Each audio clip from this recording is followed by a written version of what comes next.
Keinginan. Tetapi tiap-tiap orang dicobai oleh keinginannya sendiri karena ia diseret dan dipikat olehnya. Pahami, uang tidak jahat. Iblis Mamon yang merangsang keinginanmu akan uang menjadi jahat, dan kamu menurutinya. Sama seperti wanita tidak jahat, iblis roh zina yang merangsang keinginanmu atau keinginan wanita itu menjadi jahat, dan kamu menurutinya.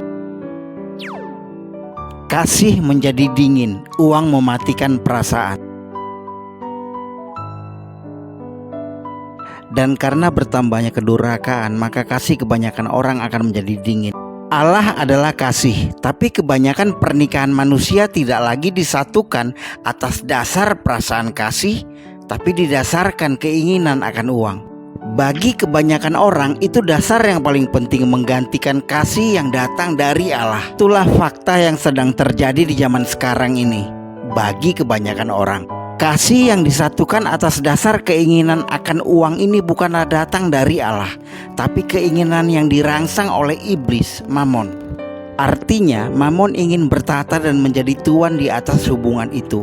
Dan itulah yang membuat hubungan itu akan kacau balau, karena tidak menempatkan kasih Allah yang bertahta di atas hubungan itu. Dan bila kita berkata seperti itu pada seseorang, maka Mamon memperlihatkan dirinya, mendorong keluar perkataan, memperlihatkan dirinya. Emang hidup gak perlu uang? Apa-apa juga perlu uang kali? Emang lo mau hidup miskin? Emang sekolah anak lo gak perlu uang?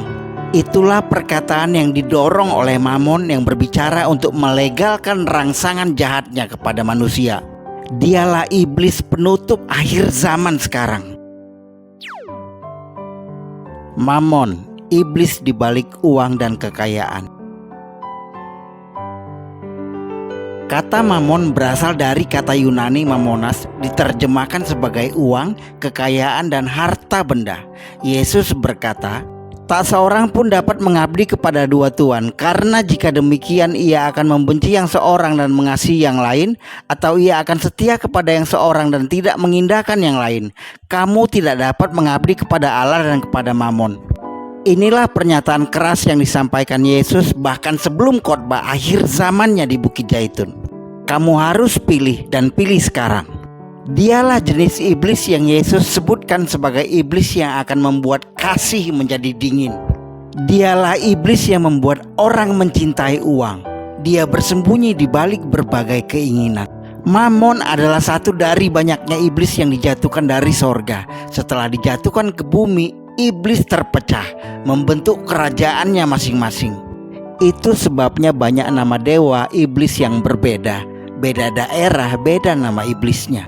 Yesus jelas mengatakan ada 7 kelompok iblis. Lalu ia keluar dan mengajak 7 roh lain yang lebih jahat daripadanya, dan mereka masuk dan berdiam di situ. Maka akhirnya keadaan orang itu lebih buruk daripada keadaannya semula. Mereka terpecah, tapi semua memiliki satu keinginan yang sama. Iblis ingin disembah. Setelah dijatuhkan ke bumi, keinginan untuk disembah ini semakin berkembang dari waktu ke waktu dengan berbagai cara. Sepanjang sejarah Israel, dia membentuk berbagai bentuk penyembahan kepada dirinya, lewat penyembahan anak bayi dibuang ke dalam api, penyembahan kepada batu, pohon, bulan, bintang, matahari, dan lain sebagainya. Jikalau iblis itu juga terbagi-bagi dan melawan dirinya sendiri, bagaimanakah kerajaannya dapat bertahan? Sebab kamu berkata bahwa aku mengusir setan dengan kuasa Bilzebul. Mamon, ilah zaman sekarang.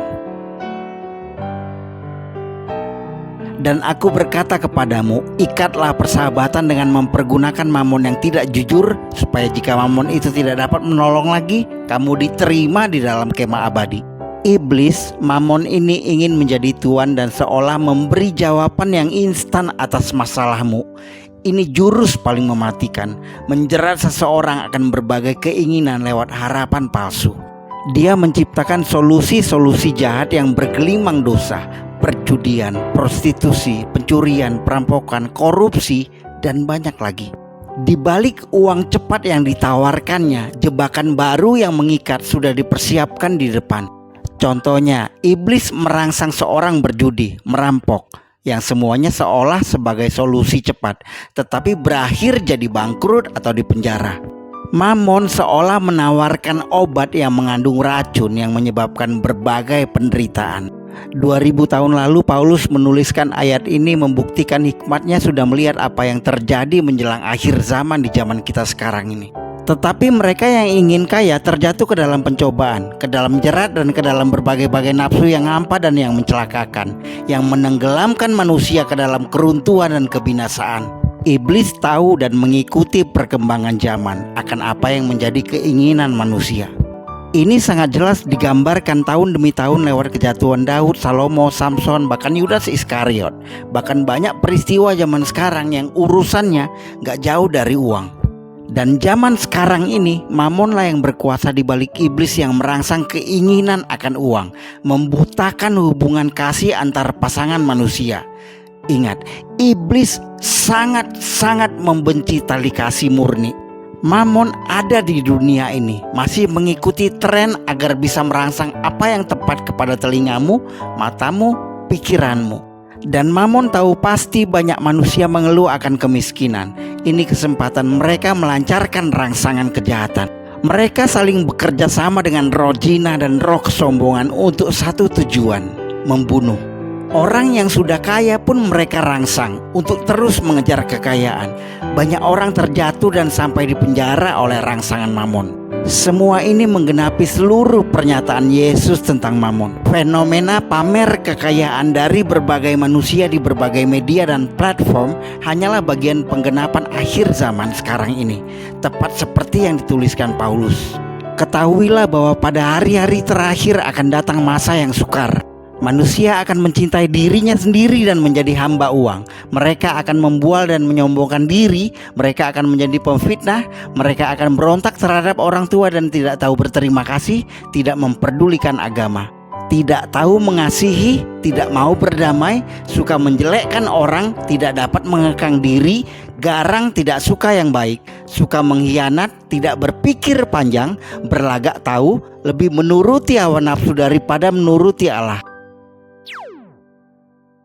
Mamon menjerat dan mengikat keinginan. Tujuan seluruh iblis sama, yakni ingin disembah. Karena akar segala kejahatan ialah cinta uang. Sebab oleh memburu uanglah beberapa orang telah menyimpang dari iman dan menyiksa dirinya dengan berbagai-bagai duka. Di balik penyembahan itu tujuan mereka pada akhirnya adalah satu, ingin membunuh. Tidak semua skenario pembunuhan yang mereka rancang lewat pertikaian. Teramat sering Mamon merangsang penderitaan dulu, kemiskinan, berbagai penyakit yang membuat seseorang tercekik dan putus asa hidup, bunuh diri. Penderitaan yang mereka ciptakan nantinya mereka pakai juga sebagai rangsangan alasan kepada seseorang untuk menjadi pecandu alkohol dan narkoba, seolah solusi cepat yang ditawarkan untuk keluar dari masalah. Padahal itu adalah bagian dari rangkaian dan rencana mereka untuk membunuh secara perlahan. Mamon mengikat seseorang menjadi candu akan uang. Berjudi adalah contoh yang paling jelas. Karena sudah candu berjudi melahirkan dosa baru, membuat mereka menjadi perampok, pencuri yang ujungnya uangnya dipakai untuk dosa lainnya, berfoya-foya, berzina dan lain-lain. Satu dosa menarik melakukan dosa lainnya. Inilah yang disebut rantai cinta uang.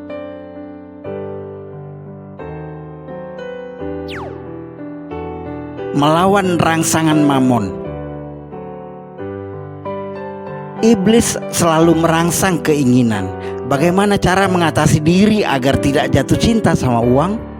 Hanya dengan bersekutu dengan firman Tuhan, kamu akan bisa mematikan rangsangan-rangsangan keinginan itu yang didatangkan iblis seperti panah-panah api.